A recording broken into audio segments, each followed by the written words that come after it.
Yep, that seems to have worked okay. And Dieter, if I can hand over to you.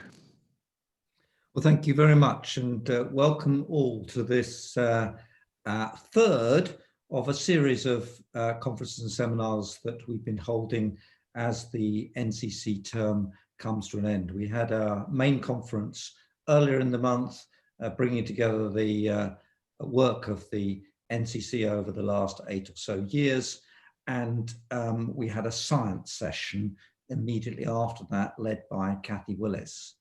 This is the parallel session to that, which is looking at the accounting side, and it's going to be led primarily by Colin Mayer, who's been a member throughout the terms of the NCC and led the accounting work that we've done. With others and with assistance, of course, I'll try to mention the people involved, but if I don't cover everyone, that's not intentional. So what I'd like to do, just by way of introduction, before Colin gets on to the substance and the meat of this session, is to just give you a little bit of context of where the accounting fits into the work that the NCC has done.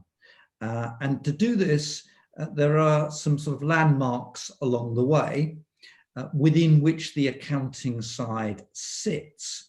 And I think it's very important to understand that what we've tried to do in the NCC is provide a framework within which the accounts, the science, the economics, etc., fits together within an overall coherent framework. The accounts are of limited use without the science has limited application without the accounts, and valuation, which Ian Bateman in particular has led, is absolutely central to the framework too. This all fits together. And there are lots of people running around doing accounts at the moment. And indeed, there's a huge risk of quite a lot of greenwashing happening. But many of the issues about that partial excitement relate to the failure to integrate the component parts. And that's, as I say, been a hallmark of what we've tried to do in the Natural Capital Committee. So it now seems a very long time ago, but if you cast your mind back to 2011 and the coalition government of David Cameron and Nick Clegg and so on, there was a white paper on biodiversity, and this was the first white paper for over a decade, which shows how little attention had been paid to the natural environment over the first decade of this century. And that white paper was called The Natural Choice. It has many more pictures than text. The helm judgment of any white paper, as they're still called white papers, is what's the ratio of pictures to text? And this one scored very heavily on kingfishers, but not so well on text. But it did have 2 or 3 core bits which set off the programme, which has culminated in the Environment Bill and the Agriculture Act. It started off echoing something that David Pearce from the past had emphasised as a key part of the environmental economics whole agenda that developed at actually the end of the last century. And that was that it was no good addressing the environment separate from the economy, that the environment had to be put at the heart of the economy.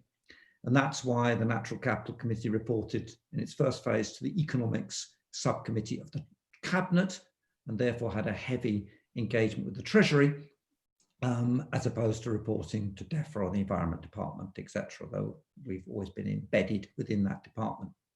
So once you want to put the environment at the heart of the economy, then you have to think about the apparatus of the economy, and that includes the National Income Accounting Framework, the budgeting process, the Green Book, and the normal toolbox that's used to address our environmental agenda.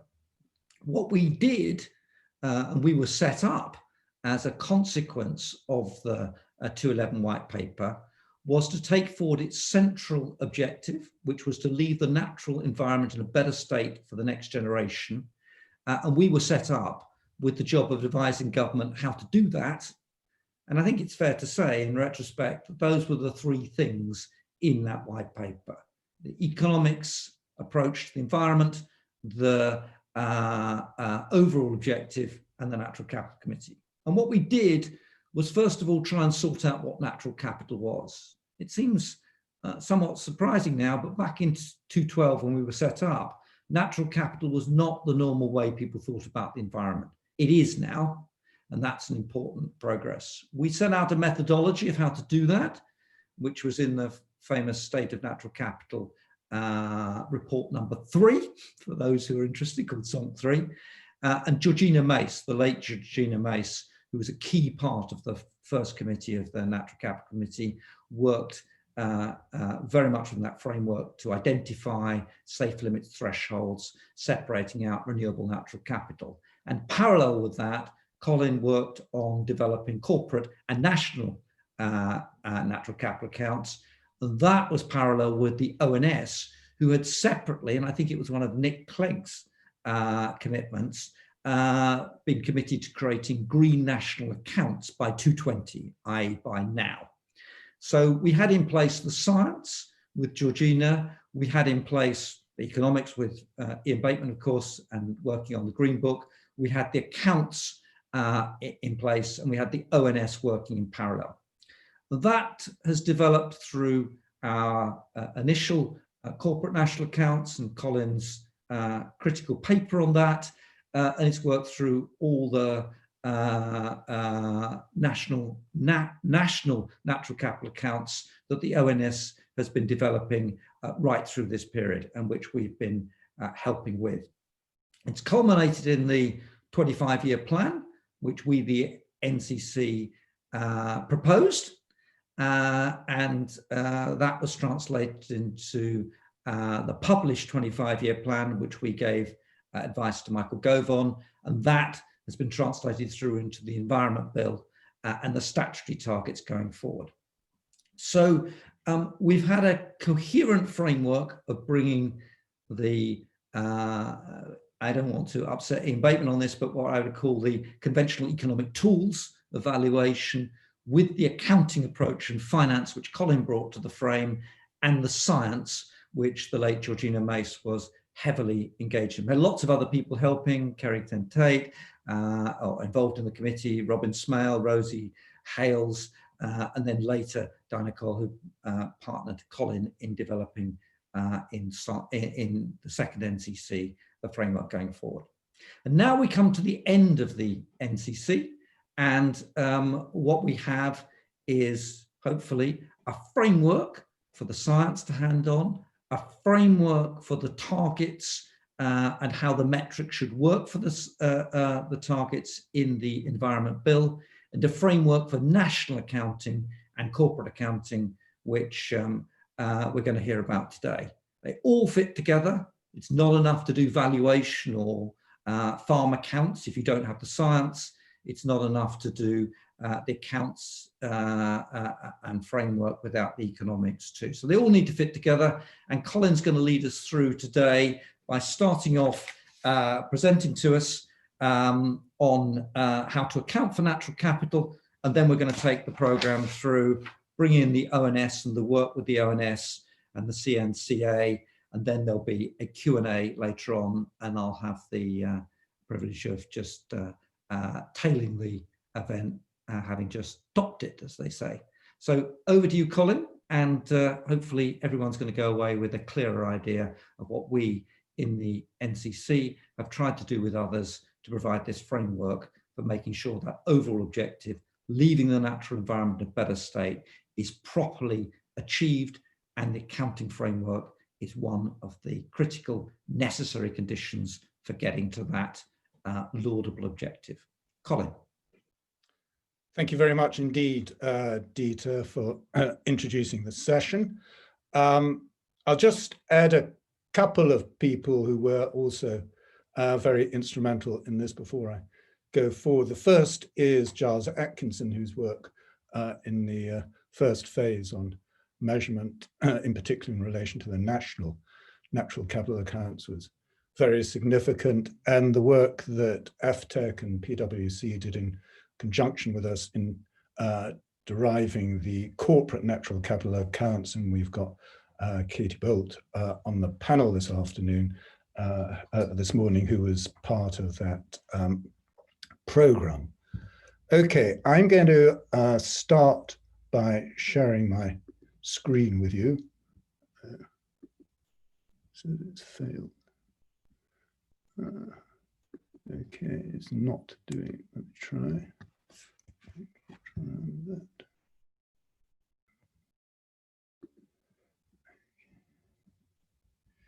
Sorry about this. Let's try again.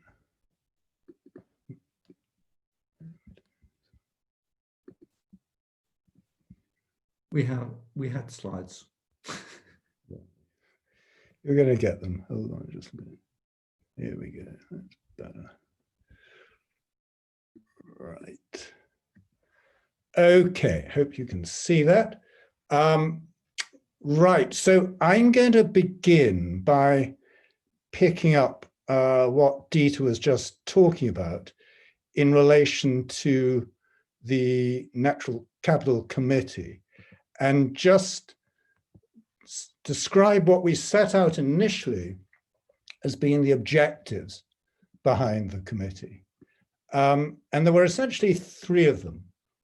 The first was to provide advice on when, where, and how natural assets are being used unsustainably.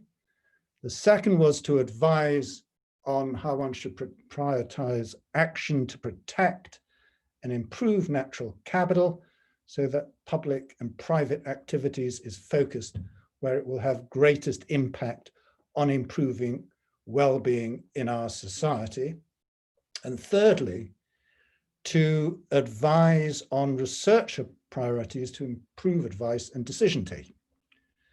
Now, just starting with the third of that, what's clearly critical in terms of advice and research is to have data and measurement. And so measurement was a key part of the work that we were doing right from the beginning. But I also want to emphasize that there were two objectives behind what the Natural Capital Committee was doing. Firstly, around the notion of sustainability of natural capital.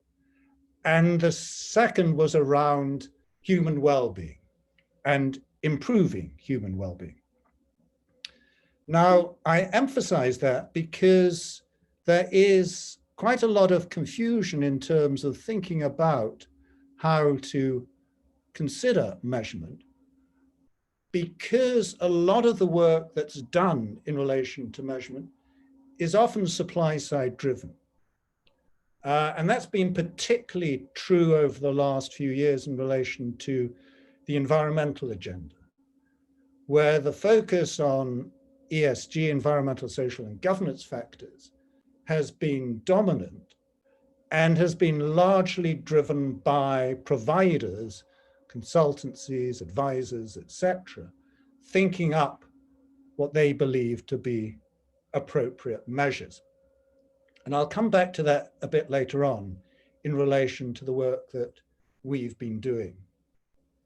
So one point that I want to emphasize is that in thinking about measurement, it's very important that one has a clear notion of what is the objective, the purpose, and the motive behind that measurement before one starts, so that one identifies the right form in which that measurement then takes place.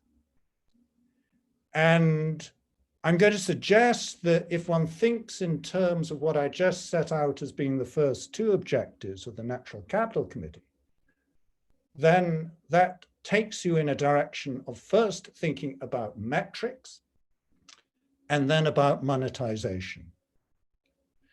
And metrics are usually about quantitative and qualitative measures of, for example, the quantity and quality and condition of natural capital. And that is a first and essential underpinning in terms of thinking about any other form of measurement.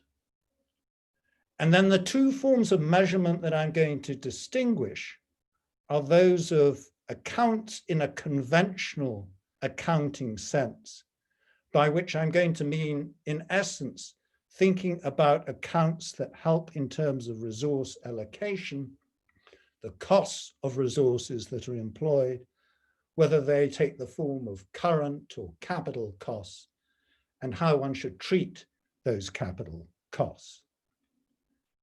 And that alongside that is a system of valuation that can be applied, and increasingly in the accounting sphere, the notion of measurement has also encapsulated valuations alongside cost measures. So we're going to be looking at that link between metrics, accounting, and valuation, and try to understand how they together give a picture of the state and the benefits of our natural capital. So if we start with the metrics, then the starting point has to be to know what the current state of natural capital is, to know both the extent of natural capital, the form of natural capital, and the condition of that natural capital. And that is something that we on the Natural Capital Committee, and Cathy Willis in particular, has been emphasizing in terms of producing reliable baseline measures, which we believe will be greatly enhanced through undertaking a systematic and comprehensive census of the state of our natural capital.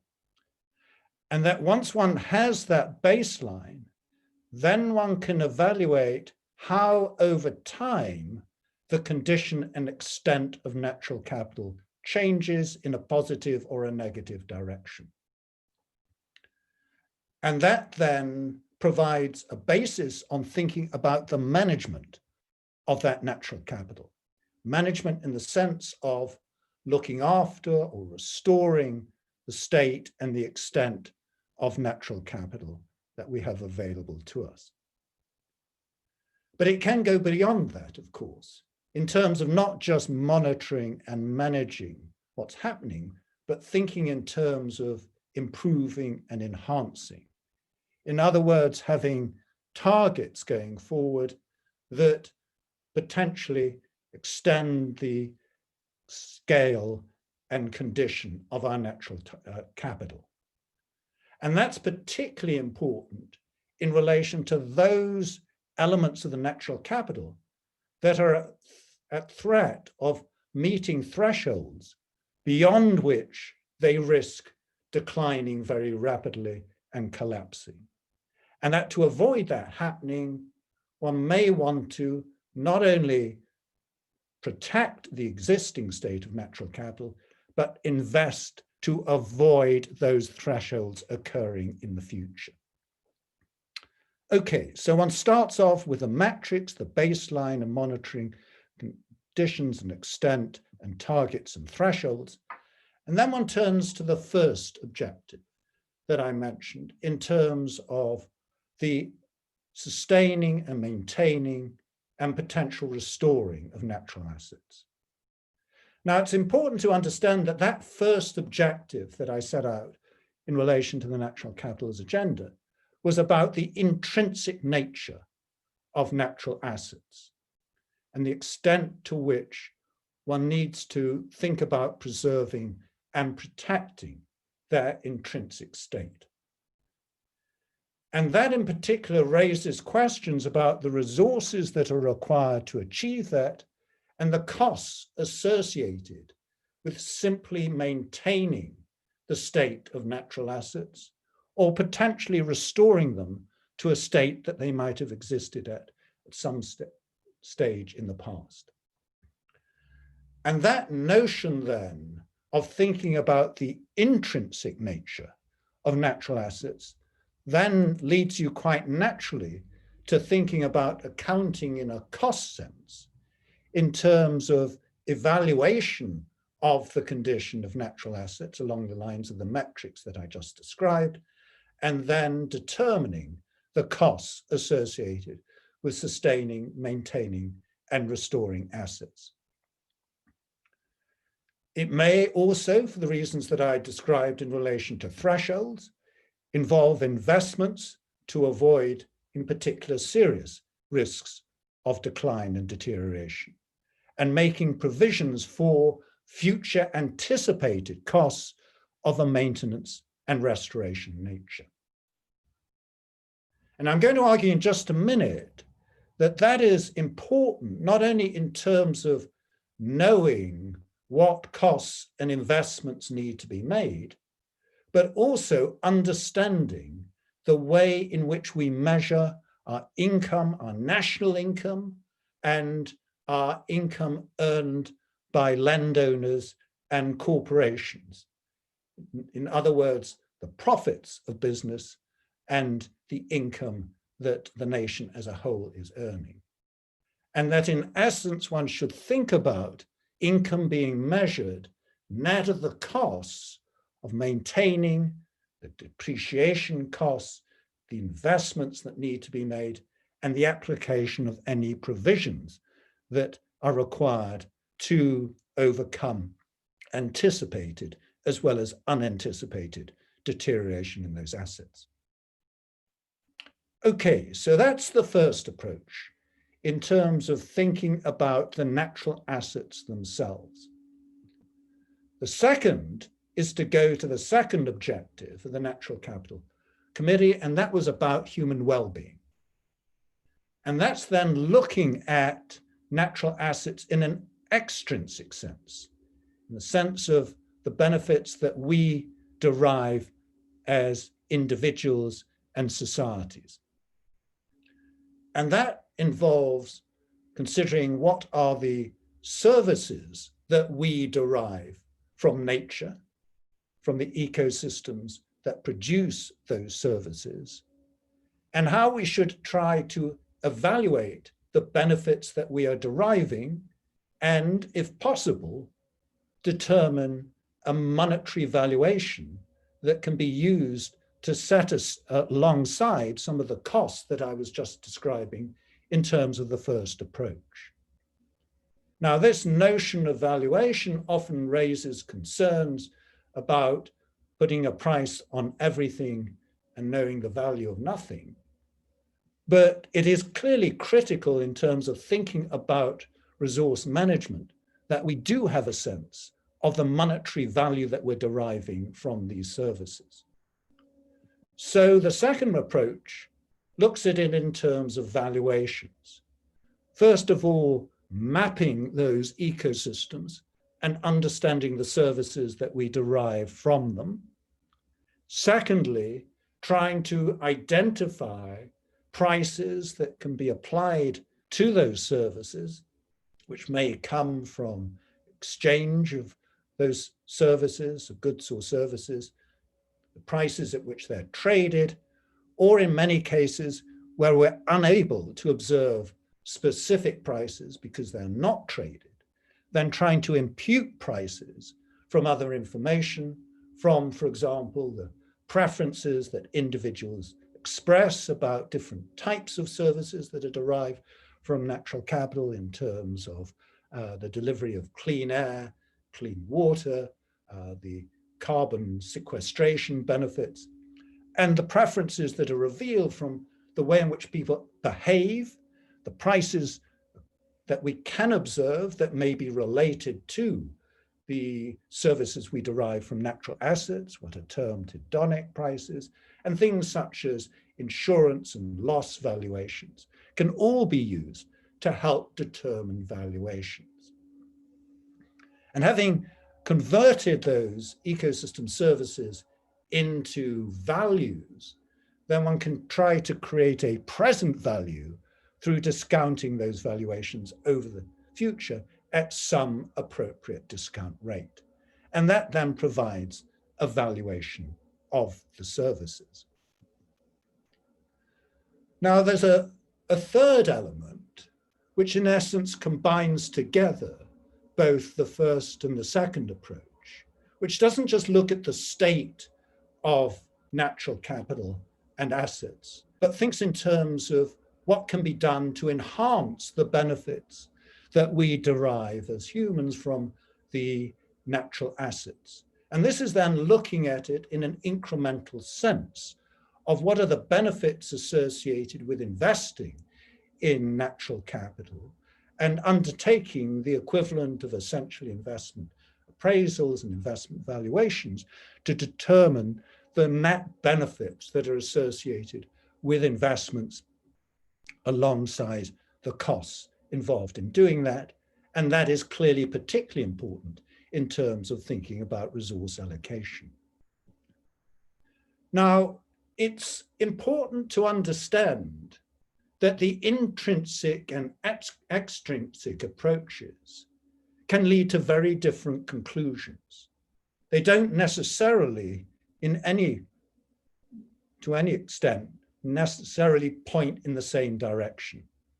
And let me give you an illustration of how it could be the case that extrinsic valuations could increase at the same time as intrinsic conditions of assets deteriorates. So for example, if there is an erosion of some form of natural assets that leads to its scarcity going up, then that increase in the scarcity of the services derived from that natural asset will lead to an increase in the price of that natural service, natural resource service. And the greater the deterioration, potentially, the greater the increase in the valuation associated with those services.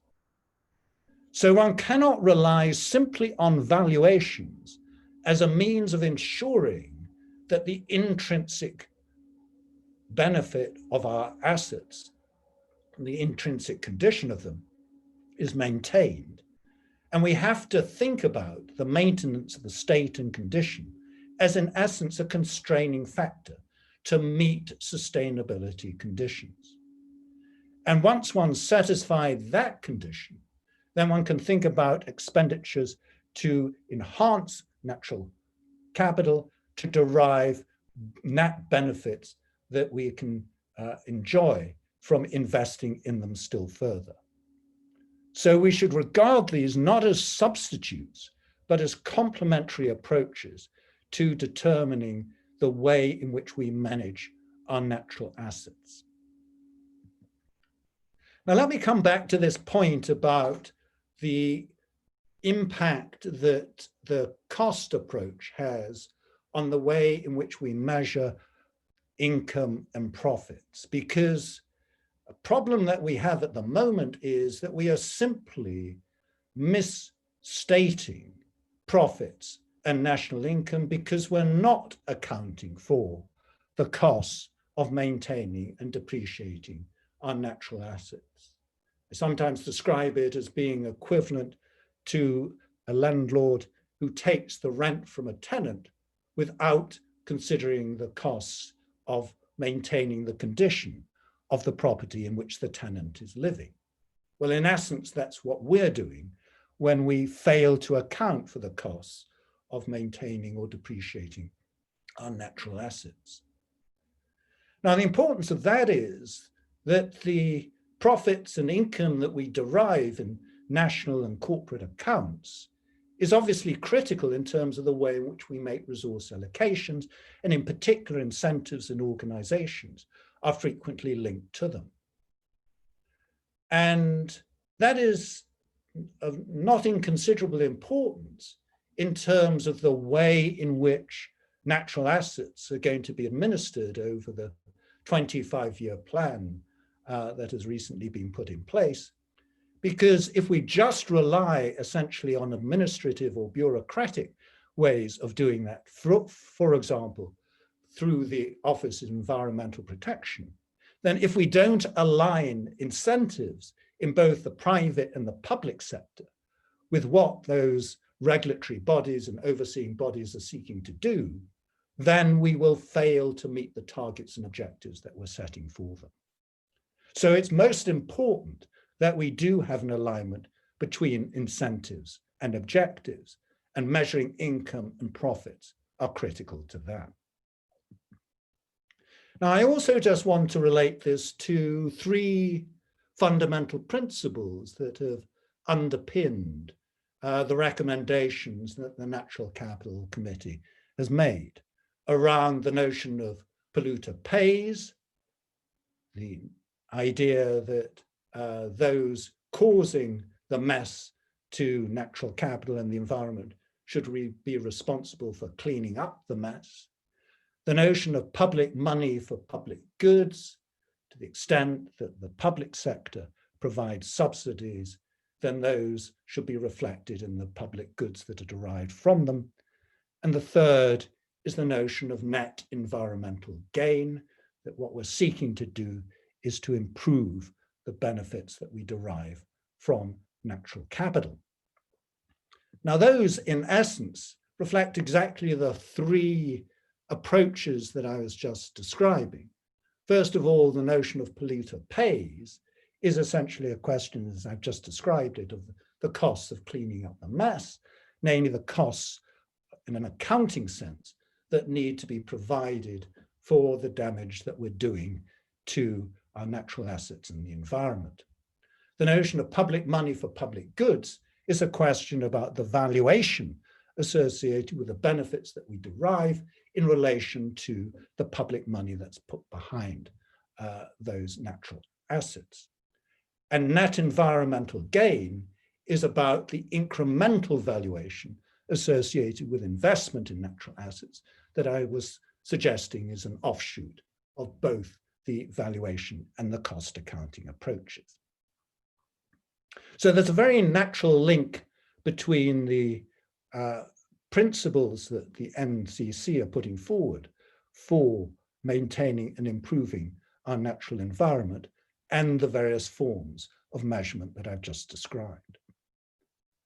So what this is suggesting is that, first of all, monetization is a key stage in the implementation of the 25-year plan, that it requires a combination of cost accounting, valuation, and investment appraisal. And it's critically important that as part of that process, we align incentives in organizations in both the private and the public sector with the objectives of the 25-year plan by ensuring that we have the right measures of income and profits. Now, I'd finally just like to put this in the broader context of the debates that are going on around measurement, and in particular, what I alluded to at the beginning in relation to the various discussions in regard to ESG measures.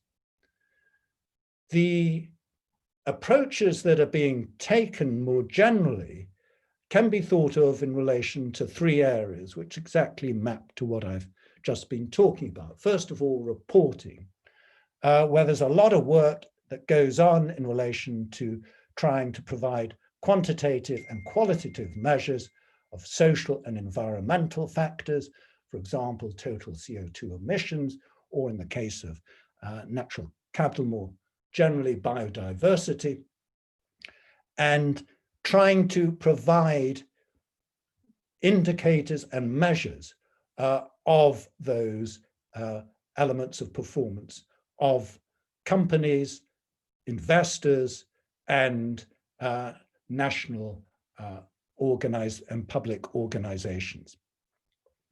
The second element is then to try and derive valuations of the impacts that those organizations are having through monetizing the qualitative and quantitative measures.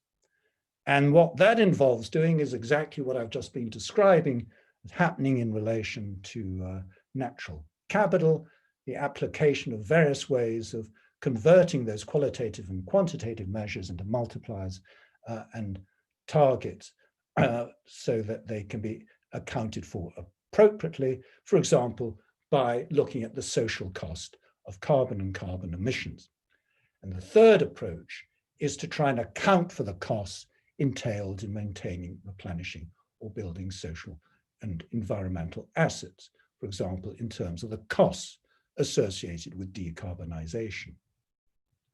Now, there are a vast number of organisations that are involved in these various different activities. Organisations such as GRI, SASB, Integrated Reporting, the World Economic Forum, International Business Council, the European Commission, World Benchmarking Alliance. They've all been involved in various elements of the reporting side. And most recently, the International Financial Reporting Standards Board has indicated that it's going to try and harmonize these measures on an international basis. There's been some work done, particularly in Harvard University and the Value Balancing Alliance, in terms of converting those measures into values.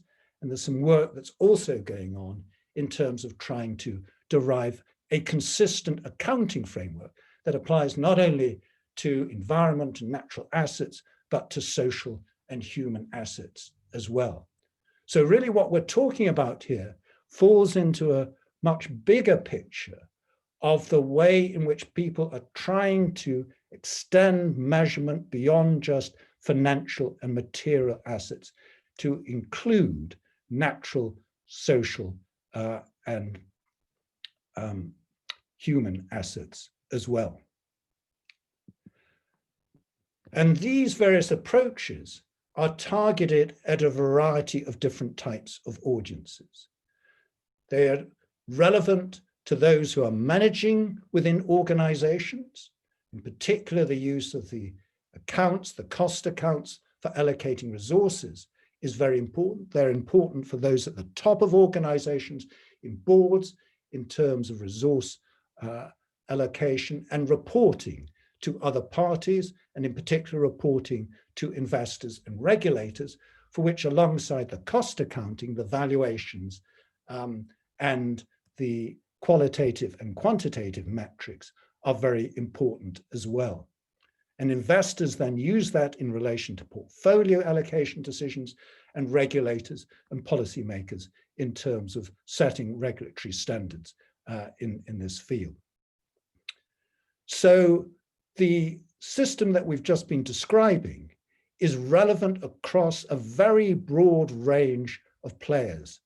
And what we're going to do today is to look at how in the sphere of natural capital and natural assets, it's being used and measured by two bodies, by the ONS in terms of national natural capital accounts, and in the private sphere in relation to what Forestry England is doing on corporate natural capital accounts.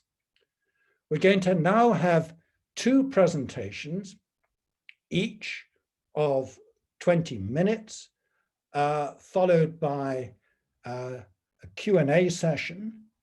And what we would like you to do is to put your questions into the chat function on Zoom, and please relate them to what I've just said, as well as what the speakers who are coming up are going to say, and just send them in as people are speaking. Don't wait until they end, and we'll then collect together all the questions that have come in and answer as many of them as we can during the Q&A session, which will run from 11:20 till 11:50.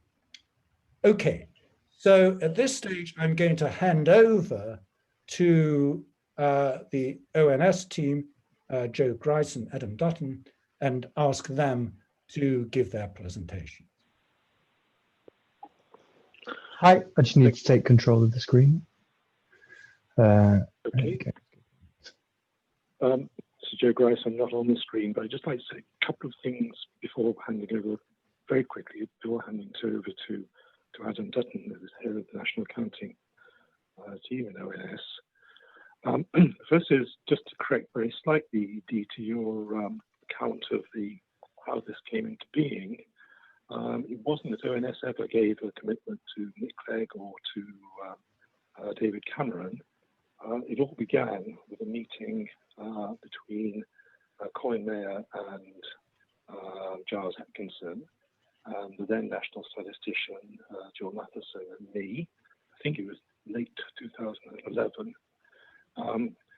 Colin and Giles very sensibly said, if we're going to take this forward, we ought to have some much better divert metrics and accounts. Jill and I reacted by saying, yes, that makes a lot of sense in its own terms. It also fits in very closely with the social well-being measurement agenda, which we gave a lot of prominence to at the time and still do. But we make two conditions, really. One is that these shouldn't be standalone accounts, that they should be accounts which would articulate fully with the national accounts. So you didn't have two different audiences. The ecology fraternities were looking at the national capital accounts, and the city scribblers looking at the national accounts. But actually, that this would be an integrated set. And that gave us a great advantage because, by definition, the national accounts are integrated stock flow accounts. They look at the stock of produced assets, and they also look at the flow of benefits from those assets in the form of income. We carried that over into the natural capital accounts, so you have both the stocks, which are relevant to many of the things that Colin mentioned, but also the flows, which are also very relevant to the benefits that humanity acquires from these assets, but in accounting for those in an integrated way. And that we thought was a very important feature of what we did. Finally, we said this all sounds great, but it's going to take us probably till 2020 to be in a position where we can publish these integrated accounts. And as it happens, here we are 2020, and in this year's Blue Book, for the first time, the national accounts and the natural capital accounts are published together. And we think, with a little bit of pride, that that actually is a world first. So let me shut up that point and hand over to Adam to take us through what we've been up to. Thanks very much. So I'm going to start, and actually Colin's covered this in some detail, actually, so I might go quite quickly over some of the theoretical differences between the sort of national, and also Joe has just mentioned it as well, some of the theoretical difference between our accounts and some of the more traditional natural capital accounting structures. I'll very briefly introduce the history of the UK's development of these accounts, which is largely not my doing. Been here about 2 years now. I'll run through our current work, so some of the numbers that have come out this year and in the very recent past, before talking about the future of the accounts and where we want to take them over the next few years. I'm going to start with this first, just to say, I think it's useful because it's something that I've sort of found as I'm looking through a lot of the literature around national capital accounting, is that you can I think you can start to see the fingerprints of the different disciplines that feed into it. So on the left, you've got what I like to kind of emphasize, that environmental economics has quite a long history. And I think people who are aware of it might kind of work out what some of that pathway is. It might be different to other people, but you basically have environmental economics feeding in, ecology sort of feeding into the point where it kind of meets and talking about ecosystem services accounting. And then on the left, you have a history I don't know much about, which is national accounting itself, and some of the pressures that came from that to sort of green or adapt GDP to incorporate some other issues. I mentioned this for two reasons. I think one reason is it's very good that the strengths of those different disciplines do show through in the development that we've seen so far.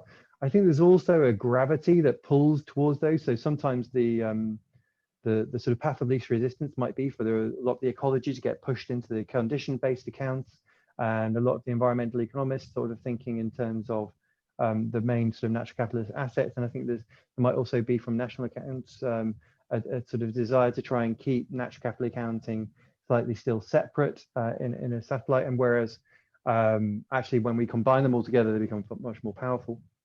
And trying to kind of keep the pressure on to force those people to engage in pulling it all together into single metrics rather than just trying to kind of find their sort of pushing their own kind of personal agendas can be difficult. And I try to maintain my own understanding of my own biases in that respect. I was one of the last groups to be trained under David Pearce at UCL, so I tend to see it from an environmental economist perspective. And yeah, so in order to talk about some of the differences when you talk about exchange value rather than welfare-based accounting, I'm going to present two of the kind of critiques that we saw on Twitter to our accounts last year. They're not uncommon ones to people who are aware of this area. One is UK natural capital worth around £1 trillion, worth sounds a lot. It's basically saying it's not very much. And the other saying, well, we can't just trade one for the other. I think the responses for an exchange account are slightly different to those for welfare-based accounting. In welfare-based accounting, you kind of want it to be very, very large, and it's a little bit harder. Whereas actually in natural capital accounting, I would argue, natural capital accounting and national accounting exchange value, I would argue that really we don't necessarily want the value to be huge. If your intent is to decouple the economy from the environment such that you can have a sustainable economy, you don't really want to be deriving most of your production from raw materials from nature, from the natural environment. You actually want to be adding value much further up the chain. And the point is, with our exchange values, we tend to try and drive that value as far back towards nature as possible, such as with timber, we basically have the stumpage price, which is literally the price before you even take it out of the ground. There's no added value to that timber at all. It's literally just what's been produced by the soil, the air, the sun, the rain. And at that point, it's as low as possible, and you kind of want it to be low. I think the other issue is in terms of this sort of scale thing. If your background is in terms of environmental economics, where you're trying to do a cost benefit analysis, you're trying to show one is bigger than the other, there's kind of emphasis on trying to think of it as being as big as possible. I think largely what I've tended to find is most interesting about the monetary accounts in the national accounting framework is to think of it more as in terms of saying that the money is information, going right back to sort of economics 101, where the money is actually information about the rest of the economy and about the way it's been traded. And Colin touched on this before, saying that actually that the value might go up because the condition has declined. And if the value of our agriculture goes up without actually any increase in production, it might well be a very useful tool to basically let us know that globally there's something else going wrong somewhere else. So the real value, I think, where I've tried to move myself in terms of thinking about it, is to say that the value, the monetary value, is there to tell us, give us more information about how it's traded in the economy currently at current traded prices, which takes you on to the other point of saying, okay, well, we're not going to swap nature for £1 trillion. Well, of course we're not. This is basically the current trade. It's basically still a marginal value that's being reflected at a national scale. So in terms of the history, I think Joe introduced it a little bit already. So we've been going since around 2011. Our first accounts were produced in 2014, the first set of accounts. In 2019, we produced some accounts for Scotland, and this year we produced our accounts and added them to the Blue Book as an asset account of 13 accounts, of 13 services. So looking at the sort of, I said I'd introduce some of the work that we were doing at the moment. So I should say first, this slide, I played some sleight of hand. We don't have full services for as long as this, so I've sort of taken some of the smaller ones and just flattened them out just to help illustrate it. They don't make an awful lot of difference to it, but I wouldn't use this slide elsewhere if I were you. But the main point to say, we can see all of the 13 look like they're around the £1 trillion mark in terms of the asset value, and it has been declining in recent years. And you can see where it's coming from. It's largely coming from fossil fuel declines. If you pull fossil fuels out, it looks sort of relatively boringly flat over that time. And you can watch fossil fuels fall down from second ranked highest asset value down to fourth and now sixth, and I'm sure it'll fall even further. Now, but even at these headline figures, I think actually money isn't everything. The total overall value isn't necessarily anything. And you can see, even though the overall figures without fossil fuels are relatively flat, the variation within individual services is still quite interesting over the last 10 years. Increases in timber production as the productivity from the 70s kind of feeds through. Minerals production has been increasing, and water income has been increasing as has agriculture. Other things, but I think below those headlines, some of the more interesting things that we can do is actually take this stuff very granular and make them more relevant to local people. This is a tool that we produced for air pollution, where you can basically type in your local postcode and it will tell you how much air pollution is being removed by vegetation in your local area. And it will tell you what that is worth in terms of saved healthcare costs in that local area. I think that's for my, that's my house. We can both scale this up to the national scale, but we can also do it at relatively local scales. And that granularity enables us to provide information to a range of different organizations and bodies who might be interested in what's going on there and what they can do to improve things for the local area. House prices, we're also able to estimate the impact on like the hedonic prices, estimate the value of living near green spaces and having a view of green spaces. And again, when we can do that very granularly, we can show what the value to almost an individual house might be. And in the past, we've tried to do that. This is a rather silly one because obviously Blenheim Palace has its own gardens, but the local green spaces impact on Blenheim Palace, or more interestingly, probably more realistically, to Gwen's house from, I forgot the name of the TV show, but basically around the value that it adds to that house of more realistic around £1,000 of living very near to some allotments. I think another thing I've tried to do is to say, like, I think the focus in over the last 10 years has been in trying to get us to the point where we can come up with those big national figures and we can get them into the Blue Book. And I think that focus is correct. But I think really where we can make ourselves, well below that, we can make ourselves useful. So this year, the National Capital Accounts team has made ourselves useful in two ways. One, we had a large number of our team dragooned into working on the infection surveys. But in addition, we were also able to use some of our knowledge and our experience of using the data sets that we used to do the recreation accounts to look at what access people have to gardens and green space whilst they're under lockdown. And we produced this one, which used data both from Natural England's MINI data set, but also from the Ordnance Survey to estimate access to gardens, but also to parks whilst under the most severe lockdowns. So this on the left is a piece of, but basically a reproduction of the work we'd used for hedonic work to show where the nearest park was.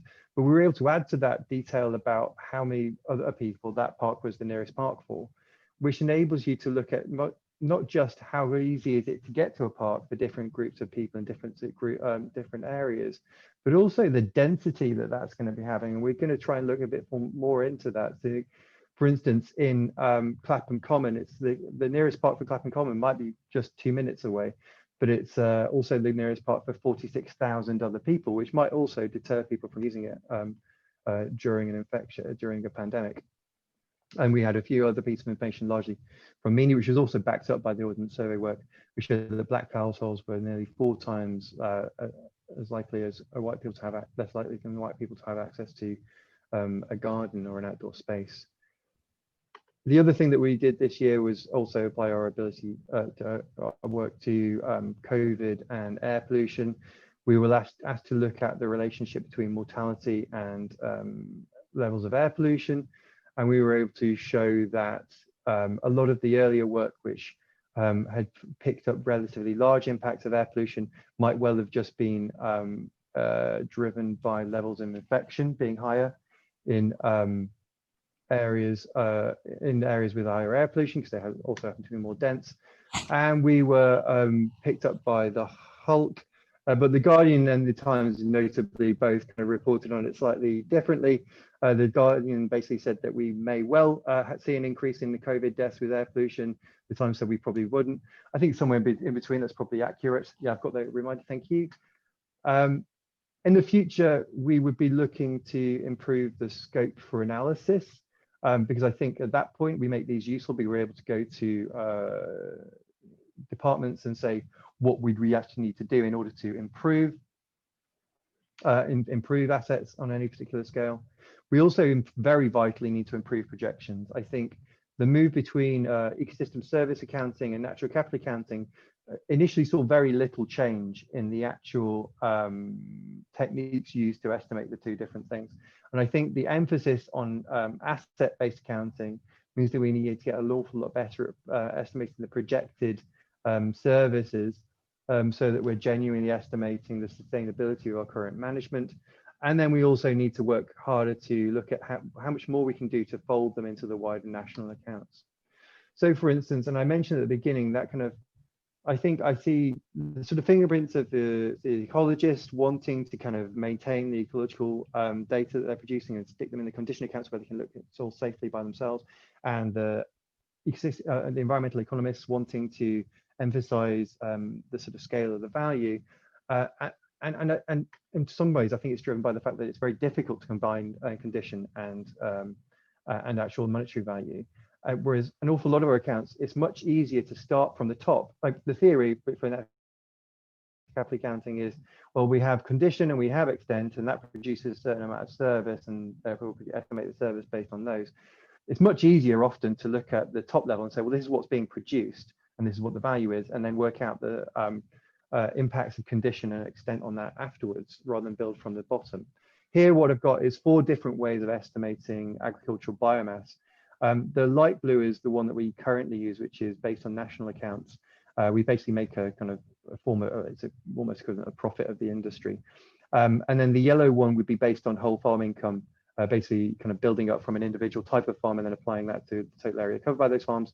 And the dark blue one is a rental value. The upside of the whole farm income is that we might be able to link it directly to the levels of pollinators, the soil quality, the water production, and so forth. As well as wider global impacts such as prices and climate change, to try to estimate the kind of genuine current production and what the regulating services are that are supporting that, the values of those, and also say, well, what would happen if we improved the status of our pollinators or the improved state of our soil, and how that would affect the asset value at the point where we can fully understand those. And I think that's a vital way that we need to move in the next few years. Because in that way we can start to incorporate also potentially the impacts of climate change on our agricultural biomass, and we could well expect to see the value of our crops increasing, and actually potentially even the productivity increasing in the UK. And we need to be able to represent that well within the accounts. And then broader within the national accounting, we have got them into the blue book, but we could also look more into how we can interlink them into the current capital accounts, looking at the overlap between the SNA and SEA, and look at where SEA itself already allows for us to move further than the SNA already allows us to move further than we might do currently. And then I think the last point I'm making is that the natural capital accounting structure tends to be looking at what nature does for us, and there hasn't been as much emphasis in recent years on looking at the value of the externalities, air pollution itself, climate change, and how we would roll those in. And I think that probably needs to become more prominent in future. On here, I've tried to thank you, as many different groups as possible. I'm pretty sure I haven't included everyone that has fed into the natural capital accounts over the last 10 years, sorry, more like 9 years. So if you're an organization that you think should be on that, please let me know, and I'll make sure that you're added for future work. And that adds up to about 20 minutes. Okay, Adam, thank you very much indeed. And indeed, congratulations to ONS on having not only been the first country to deliver natural capital accounts, but also meeting a target over a 9-year period. It may be one of the first 9-year infrastructure projects that's been delivered both on time and on budget. So I think you should take great pride in that achievement. Okay, so we turn now to the corporate side, and Forestry England will give a presentation, and I believe John Stride and Mike Seddon will be talking to that. So if you could both introduce yourselves and any other members of your team, that'd be greatly appreciated. Thank you. Good morning. Thanks, Colin, for that. And thank you for inviting Forestry England to speak this morning and share our experience of developing our set of natural capital accounts for the nation's forests. And of course, what we also want to do is get across how we're starting to use those natural capital principles in our work. So I'm Mike Seddon, I'm Chief Executive of the organisation, and later in the presentation you're going to hear from two of my colleagues, John Stride, who's our Policy and Insight Manager, and John's been involved in the development of the account for several years now. And at the end you'll get Eleanor Chu, who is our Forest Resilience and Natural Capital Programme Manager. Eleanor's the newest member of our team, and she's taking the work forward from this point on. So I'm hoping, John, you can get some slides up for me. Brilliant. So if you want to go to the next slide, thanks, John. Okay, so Forestry England is an arm's length government organisation. We're part of the Forestry Commission and the DEFRA Group. And Forestry England cares for more land and trees than any other organisation in England. We manage just over 250,000 hectares of land, and about 80% of that is treed and about 20% is open spaces like heathland or moorland. And as this slide suggests, we've been doing what we do for just over 100 years now. Next slide, thanks, John.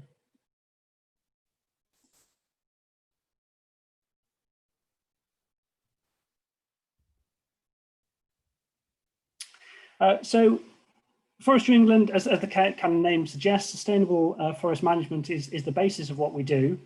We were the first forest service in the whole of the world to be accredited as sustainably managing the forests in our care. That's something that we're really proud of. And that external accreditation to both FSC and PEFC standards remains as important to us as ever today. We are Forestry England's largest producer of timber, and we produce it over 1 million tonnes annually. Next slide, thanks, John. And of course, forests, they're more than trees and timber. The nation's forests, they provide the single largest resource for outdoor recreation in England. We receive just over 200 million visits annually. Our forests are home to over 1,800 miles of trails for walking, cycling, orienteering, and just many other things, more than you could probably possibly think of. We host thousands of events and activities each year. So the picture on the left is a running event. The one on the right is volunteering. We've got something like 19,000 volunteers who collectively deliver over a century's worth of volunteer activity each and every year. Next slide, thanks, John.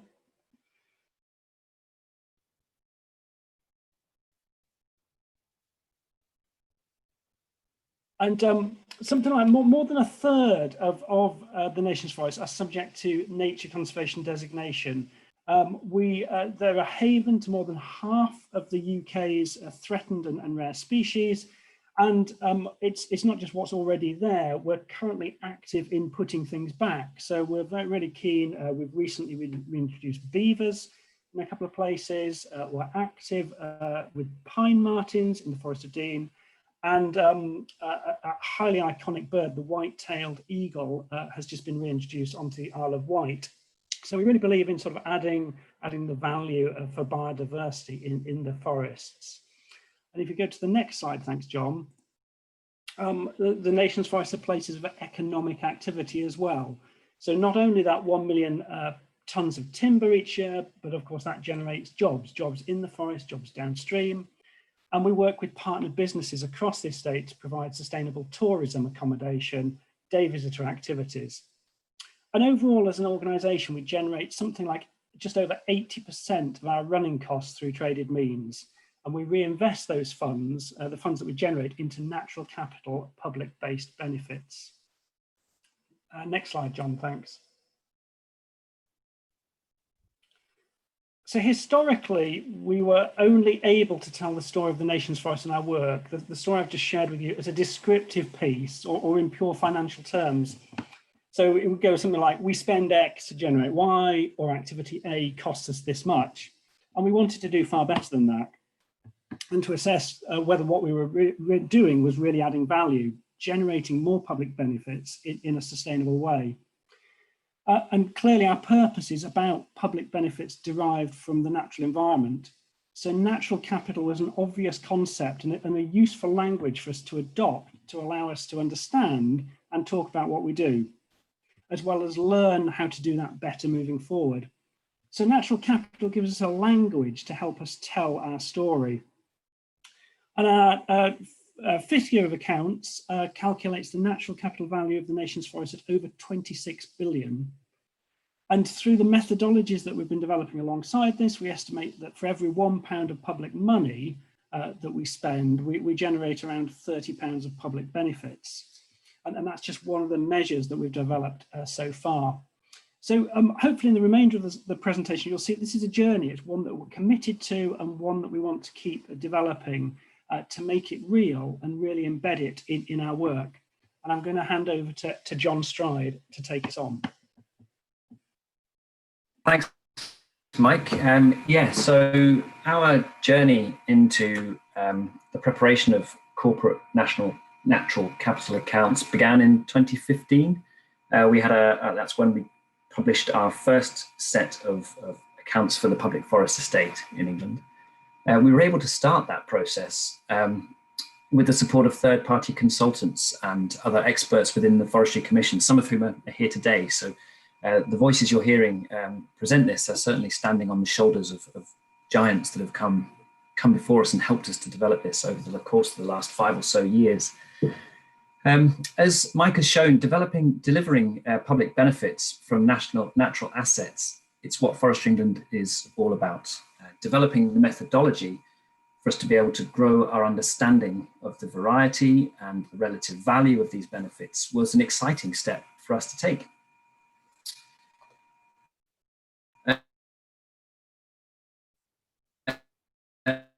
For us, though, the natural capital accounting, and we've sort of heard this point made earlier on as well, that it's the account is only part of the story. Ongoing journey, we do really see ourselves at the beginning of this journey of integrating and embedding natural capital concepts into the functioning and the culture of Forestry England, a way that can support decision making at all levels, from tree species selection when creating new woodlands to guiding our long-term investment strategy. So we really see this as a golden thread throughout the organisation. In terms of natural capital accounts themselves, to take us from what was an aspiration to some form of reality, like I say, we engaged consultants and they helped us to identify areas of our business that we could relate the concepts to. And we set about creating a model for how this could then be achieved. And we produced an account which is actually very similar to the one we're about to publish today for the 2019-20, as Mike said earlier.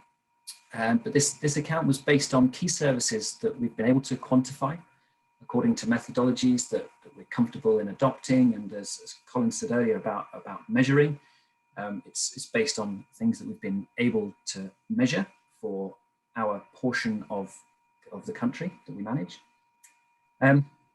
So we assess the value of the flows and the benefits within our account, and we use a net discounted rate in order to get that back to an asset in perpetuity value. As you can see, if you go to the web link on our website, it's at the top of the slide there, you can have a really deep dive into the historic accounts, and our newly published one will be on there very soon as well. And we do invest time and resources into expanding the suite of benefits included. We've done that over the past few years.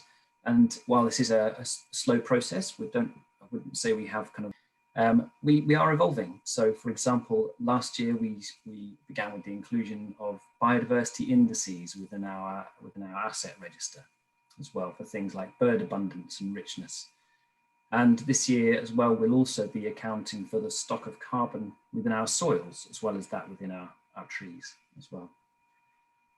Recognizing that the accounts are partial, key to our approach is the integration of that asset register as well. So whilst we're unable to link fiscal value to many of the benefits, flows, and the assets that we know are there, this qualitative account, it helps us to consider the sustainability of the benefits delivery.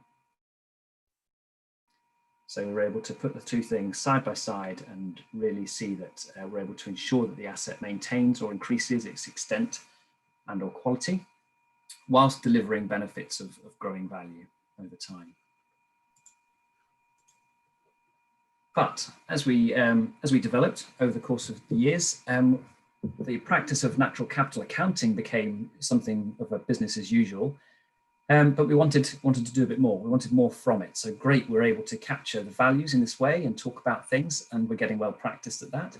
But that's all quite technical. And at the end of the day, we need to question ourselves, does it make a difference? Does it make us perform better?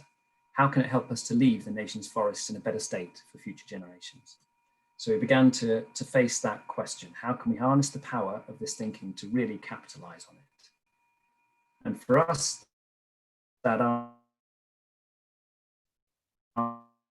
answer has lay in the answer, and it's within our people as well. In our organization, we needed to embed natural capital within our corporate structures, such as direction setting, decision making, performance evaluation, and reporting. But we also need to embed it into the hearts and minds of our people so that they can embrace it and use it to make the difference. For our organization, we have stated that increasing natural capital value is a key objective. We're in the process of defining exactly what are the services and outcomes we should be advancing. That is, where can the nation's forests and forestry England make the biggest impact and provide greatest value to society? And this is really linking natural capital to our direction setting as an organization. We've linked natural capital value and a number of specific factors in our account to our key performance indicators as well. So we really are bringing natural capital to the heart of our organization. We've been relaxing the language, moving away from the technicalities of it all to try and make it a bit more accessible, demystifying and making it relatable, talking about benefits rather than necessarily ecosystem service flows, something that people can really relate to. There's a growing confidence amongst our teams that we can see, and this is this concept is to be embraced. It's helpful. It's not something that's scary or unwelcome. It's something that can really help us to drive success as an organization. And the language needs to be accessible because it's got to be applicable to everyone, from timber managers to ecologists to volunteers, because we are all in this together. And that includes having a wonderful presentation from Ian Bateman earlier this year to our operations team, which inspired a lot of people and really helped to embed it with a wide range of people again. And also, we've been building tools to support operational decision making, to really relate the big picture outcomes to operational reality. And as I said earlier, this is about strengthening that golden thread between high level direction as an organization and daily delivery. Now I'm going to pass to a colleague, Dr. Eleanor Chu, who's going to be able to talk a little bit more about these tools in some. Thank you, John. So we are fully committed to improving and expanding our corporate natural capital accounts at that strategic national level. But in parallel to that, our key next step is making the concept tangible and meaningful at the local site level. And I've already seen a couple of questions pop up about this. So in particular, how can we use that natural capital framework to make detailed decisions about how we're designing and managing our forests at the local scale? So at any particular site, what tree species should we have? What sort of densities of planting should we use? What configurations? And how should we balance other kinds of habitat as well, like open space? So moving from that national overview to making local site decisions informed by a natural capital evidence base is of course challenging. And we've been investing a lot of thought into how we can best do that. We currently have a couple of prototype decision support systems that we're trialing at different sites in order to inform that process. So next slide, please, John. So for example, we have a tool that allows us to compare alternative scenarios for the design of a new woodland. And for different scenarios, we can compare the delivery of different ecosystem services and assess which potential option best balances the overall natural capital value and is feasible given multiple other constraints that we might have. And that combines things like expected timber production and climate regulation, but also factors like recreation and the community value that a new woodland would create. And next slide, please, John. I think you've come, there we go. We've used this tool at a few sites so far, most notably at Rushy Now, which is a new 150 hectare woodland creation site in Northumberland on the shores of Kielder Water, where our design was directly informed by a natural capital assessment. The next slide, please, John. And we also, in parallel to this, have a prototype tool that recommends a management option for a particular site. So that takes a different approach to that whole forest overview, but rather it's designed to help a forester or a planner decide what to do at a small detail scale. So for example, at the scale of a few hectares or less. And with this tool, the user can select a range of management options that they're interested in, down to the level of individual tree species and types of silviculture that might be viable at a particular site. And in partnership with that, they can select different ecosystem services of interest and the relative weights that they want to prescribe to each ecosystem service. So for example, you could imagine how at a site close to a visitor centre, recreation might be weighted much more highly, but we might choose to prioritise timber production or carbon sequestration at our more remote locations. And the tool then processes all of those inputs and prioritisations, generates a management recommendation for that site based on detailed data and understanding that we've generated from our collaborative scientific research. So these two tools are different ways of approaching how we can operationalize that natural capital decision making. Both obviously have their pros and cons. And in addition to our own custom tools, we've also commissioned an independent review to fully explore the range of other publicly available decision support systems to make sure we're using the best available and the most applicable systems and information for us. Next slide, please, John. And the really important thing for us is that we want to integrate this decision-making process into our existing systems. And as I'm sure you can imagine, there are a whole range of procedures and criteria that we have to work through whenever we make any kind of planning decision. So alongside the work that John mentioned about demystifying natural capital for all our staff, we want our systems to be integrated and clear so that staff can confidently use this natural capital framework alongside their other work in making those detailed management decisions. We're really excited about this, and within a short period of time, all of our business decisions will incorporate natural capital. Whether that be our board evaluating our national strategic indicators and the trends in our corporate national capital accounts, or a forester deciding what to do next with a 1 hectare piece of land.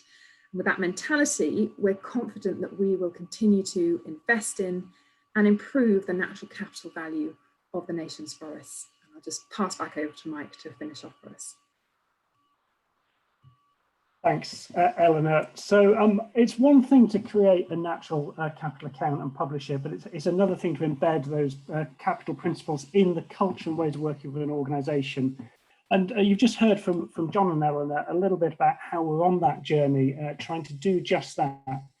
And as a practical doing organisation, tools for colleagues to use are absolutely key. We are committed to continuing to develop our accounts and the tools to apply it. And Eleanor's post actually is newly created. It's an investment we're making in our organisation to do just that, to develop the tools further, to really embed the principles of natural capital within our business. And if you ask me as Chief Executive, has it made a difference? My answer is yes, it has, both for the decisions on the ground, but also by being invited to speak at events like this, because natural capital accounting is helping us to tell the story of forests, the nation's forests in particular, and the benefits that they provide for the people of England. So thanks for listening to us today. And at that point, I'm going to hand back to Colin. Okay, well, thank you very much indeed for that very interesting presentation. So we've now heard how accounts have been formulated at a national level and how they're translated into the actual management of assets in an organization at a local and regional level. And so what we now want to do is to move to the Q&A, and we've had a lot of questions that have come in on the chat, and please do send in more. I'd ask all of the two previous groups of speakers to join the panel from ONS and from Forestry England. But we're also being joined by 3 other people, the first of whom is Diane Cole, and I'll just ask each of you please to introduce yourselves briefly and then perhaps give your reactions to what you've heard in the various presentations this morning. So Diane, perhaps you can start off. Thanks very much. Thank you for all the great presentations this morning. I'm Diane Coyle, Bennett Professor of Public Policy at Cambridge and a former member of the Natural Capital Committee. So would you like to just start off by giving your thoughts and views? Sorry, I thought we were doing introductions first. So, as we've heard this morning, there has been this absurdity that nature has not been considered part of the economy. It hasn't been inside the production boundary, but there is no economy without nature. And so this conversation is about rectifying that and understanding how we ensure that for future generations, we manage the economy better than we have done and don't place an implicit value of 0 on these key assets. And so it's increasingly becoming clear that natural capital matters for, if you like, hard economic outcomes for health and human capital, for productivity, and importantly, that it interacts with a lot of other assets, including others that have not been considered important or well measured in the past, and that includes human capital, fully understood, and social capital, the links between us, the trust in society, and so on. And so I see natural capital as part of this comprehensive wealth framework for economic management, and the need for policymakers to manage the whole portfolio of national assets for the benefit of future generations. And this is exactly as Colin alluded to in his introduction. It's a key moment for this, I think. We on this call have probably been engaged in this discussion for many years, but as well as the long-term trend towards understanding the importance of natural capital, the pandemic is obviously a moment where there's a lot of reevaluation going on about what kind of society we want to build back. In fact, we've just published a wealth economy report called Building Forward. Back isn't necessarily the place we want to go. There are high economic returns to natural capital investment, and that's going to be key as we think about economic recovery in a less reactive way than has been done so far, and think about it more strategically. And I'm really encouraged to see great interest among policymakers in this framework. The Wellbeing Economy Governance Group is adopting a capitals approach. A lot of local authorities are very interested, and I see questions popping up about that. So perhaps that's something we can come back to in the broader discussion. Great, thank you very much indeed, Diane. Katie Bull, would you like to introduce yourself and just give your reactions to what you've heard? You're on mute. We can't hear you. Sorry. Okay, hopefully you can hear me now. Yeah, thank you very much for the invitation to join the panel. It's very interesting to hear the presentations this morning. I've been following the evolution of how natural capital accounts have been adopted and picked up for quite a long time now, starting back sort of 20 years ago at the World Bank, where I used to work on national green accounts. And I think it's a very interesting position we're in now, where clearly it's getting a lot of attention and a lot of interest, and really that's not very surprising if you think about the limits of the conventional accounts when it comes to the natural environment. So really fundamental questions we need to ask ourselves about the natural environment is, are we managing it well? And of course, you're thinking about that, we need to think about the benefits that nature provide, which are the really fundamental processes like regulating our climate, underpinning all provisioning services and so on.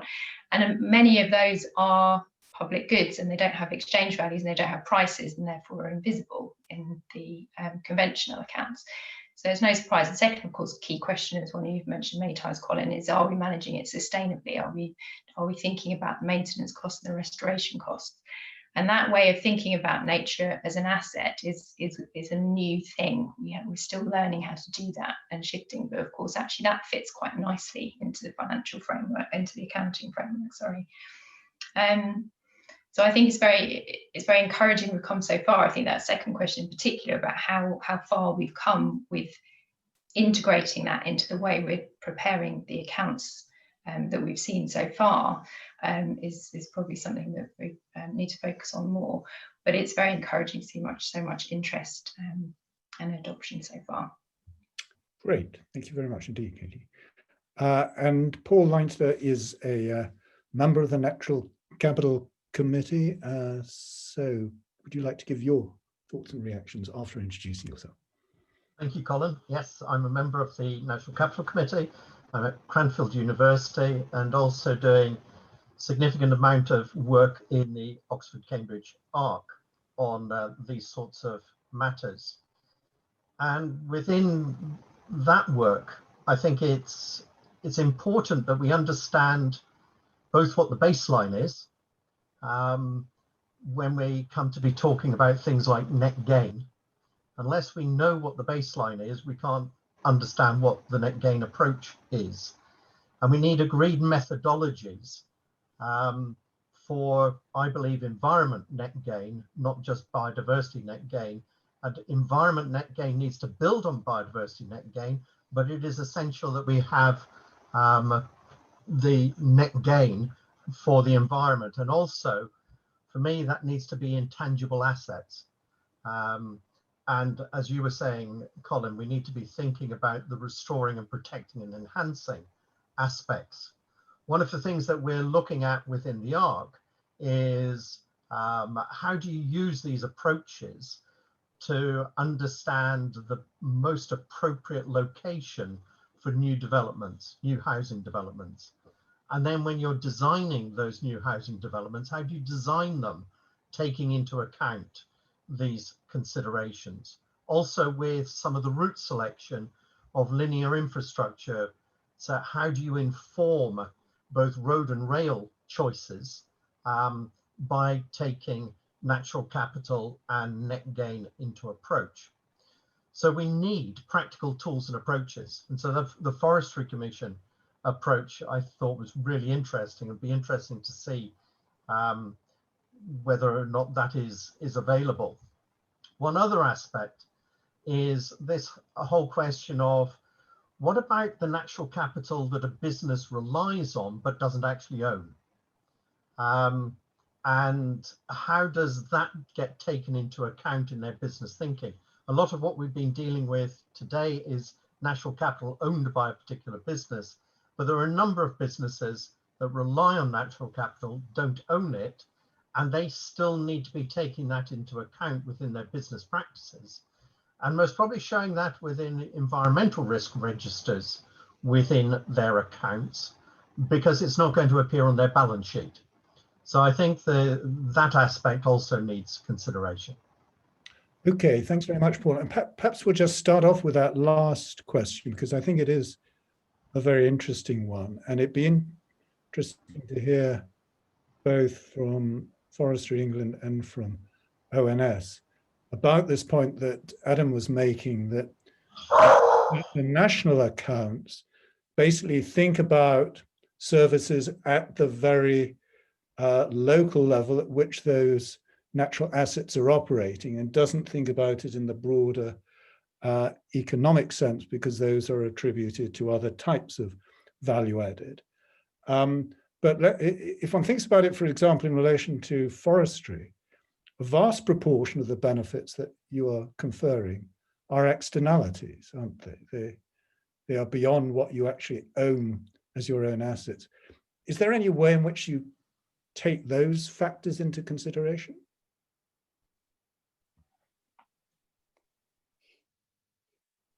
So, yeah, this is all very interesting, and we're constantly developing these things. And something that I should say at the start is that we're quite happy to break our accounts. we're all for that and actually improving them. And if we subsequently discover there's better ways of doing things, then we're quite happy to take that path. Something that we're keen to develop next, moving on, is looking at exactly how different sectors of society realise our benefits and at what levels as well. So is that at local levels or regional levels, national levels, global levels, etc. How do different elements of society receive those benefits, and how does that influence our decision making, and how can we incorporate that into the accounts? So I'm sorry, I'm not sure if I've answered your question exactly there, but something we're definitely thinking about and will be evolving as we move forward.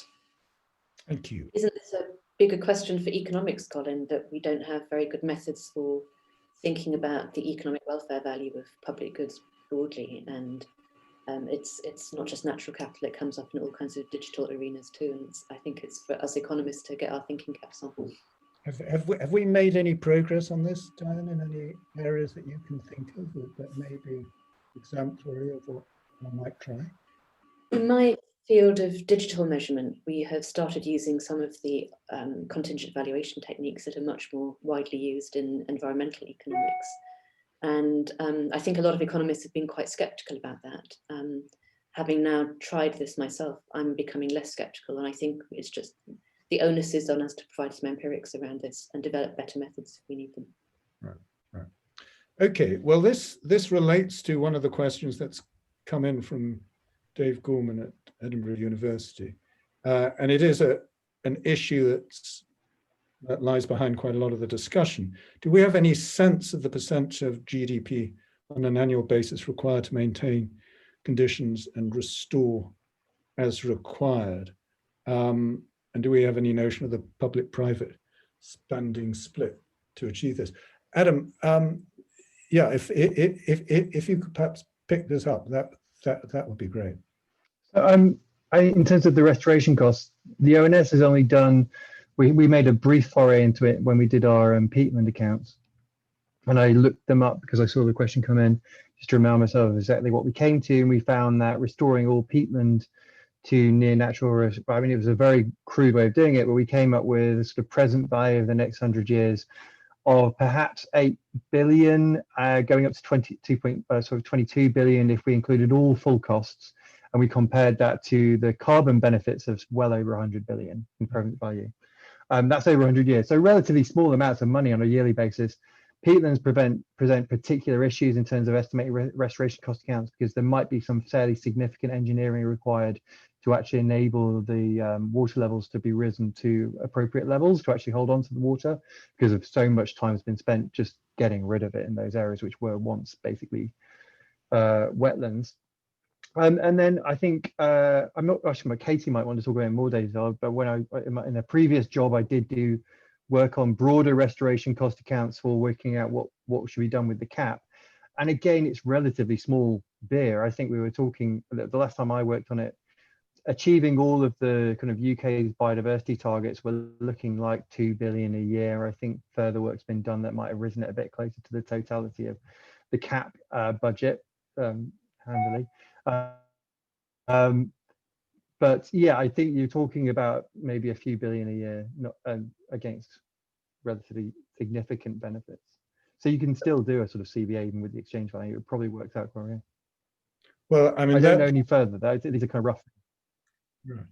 I mean, that's very interesting, Adam. If we're thinking about restoring, maintaining peatland and moorland as costing 8 billion as against potential benefits of 100 billion, it brings out in a pretty stark form the potential net benefit associated with those types of maintenance and restoration. Katie, would you like to just give any thoughts on this? Unmute myself. Yeah, it's a very good question. So I think that this is where one of the areas that are particularly useful and interesting as part of the accounting process, because you are essentially required to think about what is your restoration plan. You know, the government is committed to restore the future generation. as an organisation, even that considering the maintenance plan is a step that is often not done in full. So even if you, even for organisations like nature conservation organisations, you'll have a site manager who is deeply familiar with the ecological state of that site and the kinds of actions that will need to be taken to improve upon it. But because of things like financial planning horizons, often it's not done over an appropriate timescale. So even if you have a restoration plan, which is an assumption number one for lots of organisations, the next part, whether it's on the right timescale and whether it's actually going to achieve restoration and then to have costed it is a jump that I think is one of the weakest in a lot of the examples that we've seen. I'm not talking about today, I just mean more broadly across the organisations that have trialled it. It's the thing we probably need to do a lot of work on to improve, and the one that could be incredibly impactful from a site level up to and including the national level and the restoration cost account at a national level as well. Okay, thanks very much indeed. There's a question here about allocation of resources between different economic sectors and whether there's an indication that comes from natural capital in terms of allocation between forestry, construction, and different types of service sector activities. Diane, do you have any sense as to the way in which the accounting methodologies help with issues around those sorts of questions about resource allocation? You're on mute, I think. Sorry. Do you know, I'm not sure that I do. I think it's a really interesting question. And I would link it to Adam's point in his presentation about how should we be thinking about the value added at different stages of supply chains and across sectors of the economy. So maybe Adam would want to pick up on that. I'm going to hand that one to him. So yeah, I did have a thought that it carries on from the conversation you actually started. It's kind of thread into a question on that earlier, in that I think I was basically saying, okay, well, for the national accounts, we drag the value as far back as possible to basically the point at which it comes out of the ground, basically the natural, the most wholesale value we can possibly come up with. And I think you could be tempted to move further up the value chain. And the problem is, I think if you think about it like a tree, if we start right at the base of the tree and we're doing the national accounts, then moving up the value chain takes us very close, very quickly to the whole tree. There's no real reason to stop saying, well, it's actually infinity. You kind of quick, like the steps that you quickly take get you to the kind of Costanza issue of valuing everything at the same time.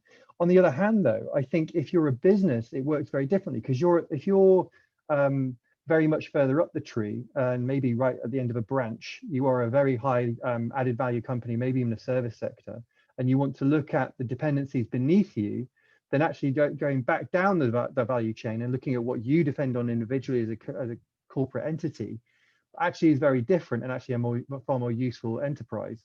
So I think one of the values of the natural capital approach is that we can nowadays talk about it as an approach about thinking about the impact on of nature on anthropology, and if we think about it in those terms, it's very adaptable to different circumstances. And whereas I think for national accounts, I wouldn't rule out moving further up the value chain in certain limited circumstances for very specific purposes. I just think if you think about it more broadly, you very quickly say, well, it's everything, and therefore it's not very interesting results. But I definitely think for corporate entities looking further down the value chain and moving all the way back through to say, okay, which specific aspects actually definitely impact on us, is a useful and interesting, could be a useful exercise for them. Can I add? I think that answers the question. Which is that I think we ought to start thinking about productivity measurement, taking into account natural capital as an input, and that might look very different sector by sector. Thank you. Paul, you raised that in your questions. Have you got any thoughts about this allocation issue?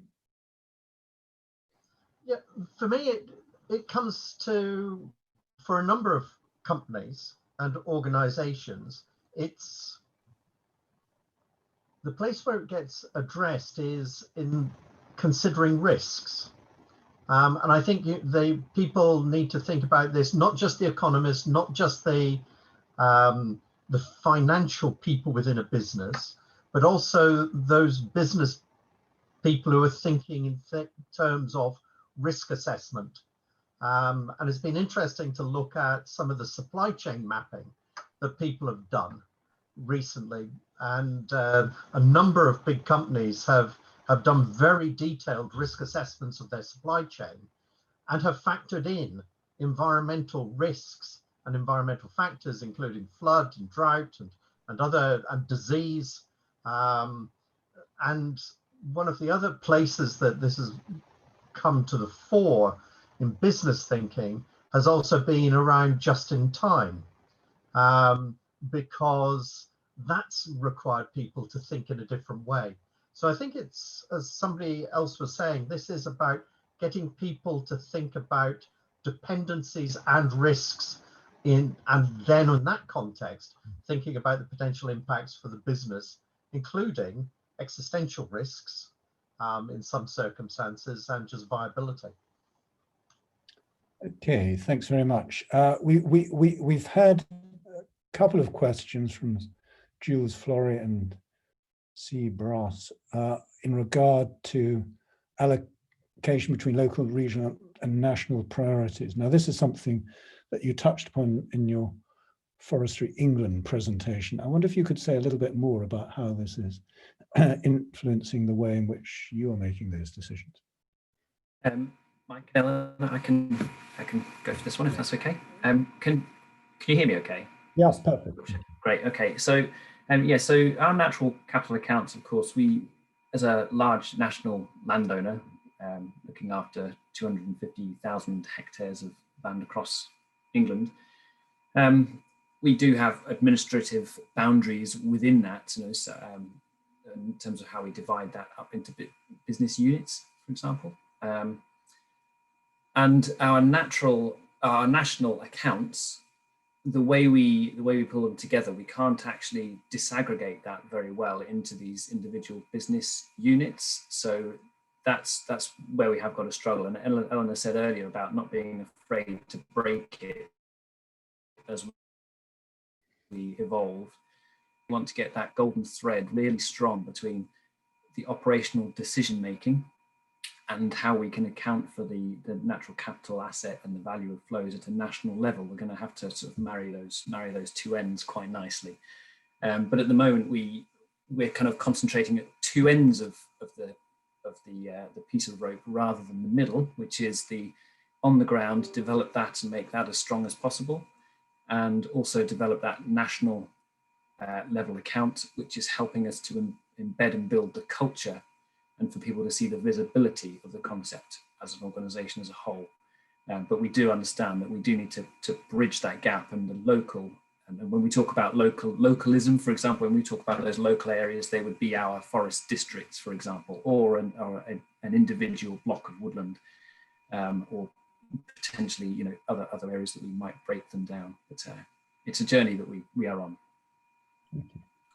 Very quickly come in on that in terms of the next step and our ambition for how we're taking this forward, because I think the obvious next path is to we can look at the national scale, and that can tell us what the value is as the whole estate, but that also can be very valuable in looking at what the unique parts of our estate are in different parts of the country, and where we can best add value and best invest in different types of natural capital and different benefit production for different parts of society.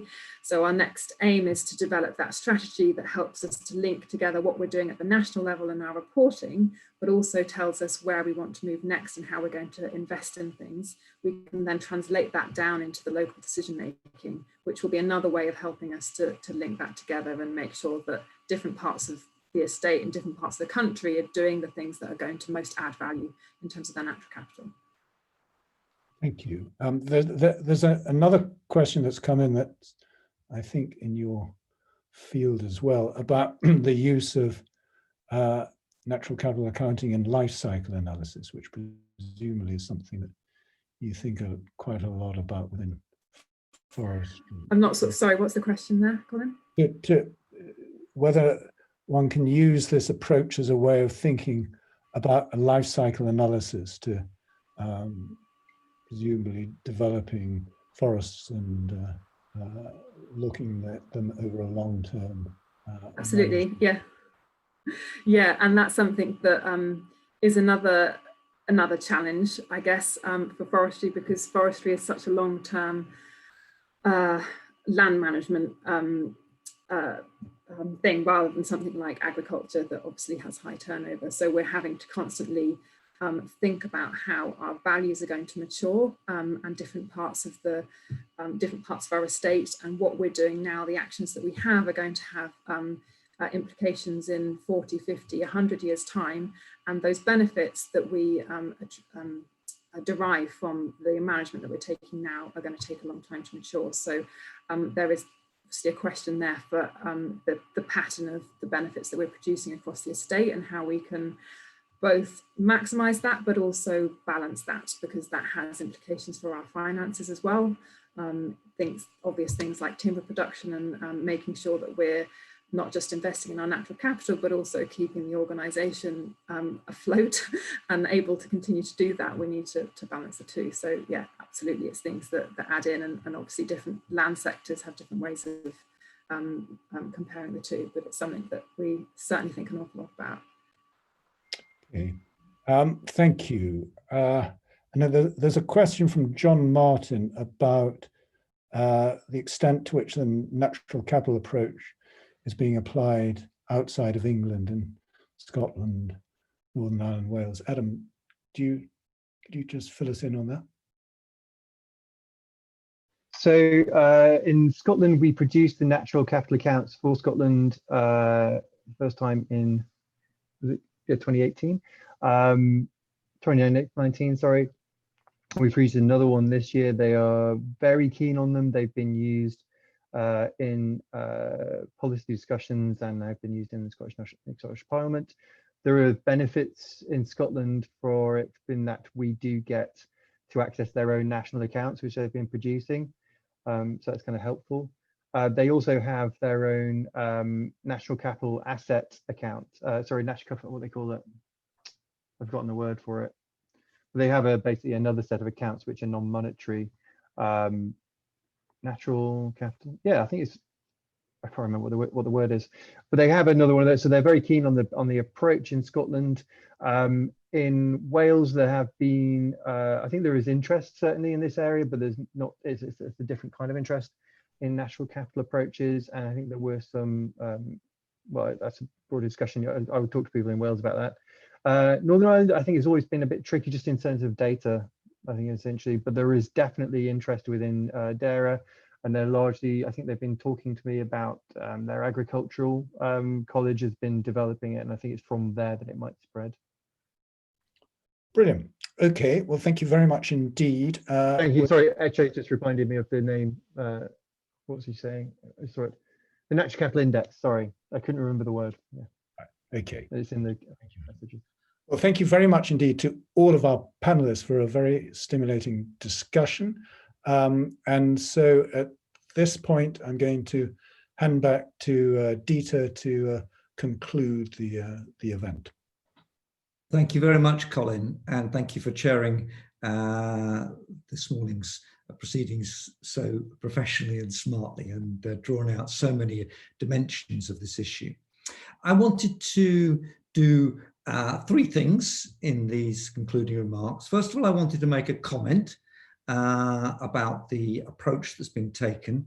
Secondly, quick word about the legacy that builds from this. And of course, thirdly, most importantly, some thanks to the committee and the Secretariat. So let me start with a comment.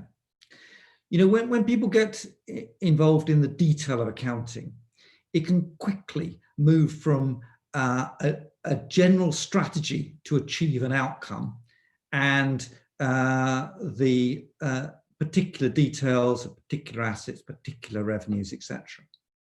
And I think it's really important that we don't lose sight of what the objective is for which these accounts are supposed to be part of the answer.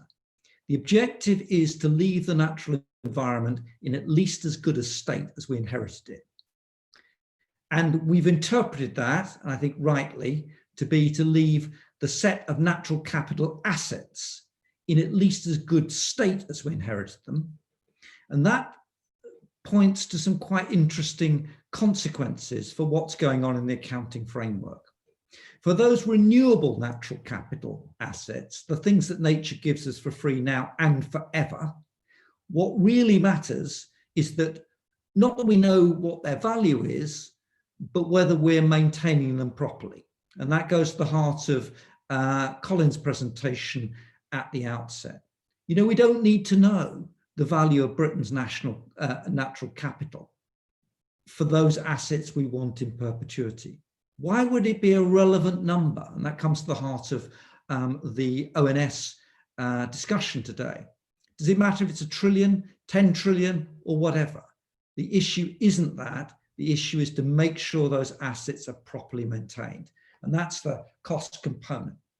And then the second point is that what we're really interested in is working out where we can enhance those assets, given that they've been properly maintained. And that is where the money really comes in. And that's where the valuation side, which we've heard a lot about this morning, comes into play. You know, we have a limited amount of resources.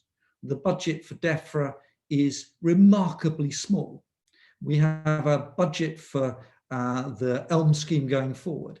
It matters whether we spend it in those areas which provide the best environmental bucks and not in those areas which provide less. And so I think it's quite important not to be fazed by the idea that we're going to value every asset everywhere and concentrate on the questions we care about. Are we maintaining them properly, and are we choosing the enhancements which best improve that natural capital for future generations? And we don't know what their utility is going to be. It's not for us to decide what makes them happy, but it is our duty as stewards of the natural capital to ensure that they get those assets so they can choose how to use their lives going forward. And we don't know all the benefits that are going to flow from those assets. Colin made an example very early on in some of our discussions in which he pointed out that nobody had any idea that forests at the beginning of the 20th century would turn out to be very important carbon sinks, because not many people were concerned about climate change at that stage. So we mustn't be too precise in what we're doing. But imagine the national income accounts, which deducted from the revenue line the cost of capital maintenance of the natural capital in England, in the United Kingdom. This would be a dramatically different presentation for the Chancellor to present when he comes to talk about his comprehensive spending review tomorrow.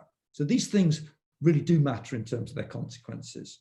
And what Colin and the Natural Capital Committee has done is to put these issues on the map and start a process. And our legacy is really reflected in the enormous benefits that come not just from getting the structure of these accounts right, but learning by doing. I thought the really interesting issues that came out from the Forestry England's contribution, amongst the many, was just how much is being discovered as they go along. It's what I call shining the torch on what's going on and using the tools and framework of natural capital to help achieve that. And I've had the role of trying to explain the importance of this to now 7 or 8 secretaries of state over the last 8 years. And despite some having a bit better understanding than others, nevertheless, nobody has rowed back from the commitment to take this framework forward. And in an important sense, controls passed from being a government initiative, a natural capital set of ideas, to almost everyone out in the economy who has natural capital within their domain of trying to engage now in this accounting practice. It's not, is this an interesting issue? It's, what are you doing and what do your accounts show in this dimension? And I'm hoping that's going to make a really long-term legacy so that the natural capital is indeed better for the next generation than we inherited it. And the sorts of damage that's being done is, first of all, highlighted and then reversed. So there's a big legacy here from all the work the Natural Capital Committee has done in this area. And as I say, Colin has led that brilliantly, but so have many others contributed to it, including many of those attending this session today and taking part in the panel. It's beyond our time available to thank all the people who've contributed to this process. I think it would be invidious just to pick out one or two at this stage. So I'd just like to conclude by not only thanking my fellow Natural Capital Committee members and previous members, to remember again Georgina Mace and the contribution that she made. It's a tragedy that she's no longer with us and not able to take part in this discussion. And then finally to thank the Secretariat, who have supported the Natural Capital Committee marvellously over its full term. These are people who've done much more work than anyone could reasonably demand of them. They've been absolutely essential to delivering not just the event today, but all the reports that we brought out. Elias and others, Andrew and others, have been particularly supportive of today's activities, but the whole team have been great, and their predecessors, right back to Nick Barter and Julian Harlow, have steered us through this process. So it remains to thank you all for participating. You can find this recording and the other works of the Natural Capital Committee right through its history on the website. We hand over now to the Office for Environmental Protection and the new framework that's coming forward under the Environment Bill, the targets, and of course the ONS and others who are going to carry on this work. So we hope that we've done our bit over the last 8 years to set a framework going forward, and we hope that it really makes a difference, not just in the way people look at these problems, but on the ground, as has been revealed in some of the examples discussed today. So thank you, Colin. Thank you to all for attending, and please do follow up with the work that we've done. Thank you. Thank you all very much. And thank you, Dieter.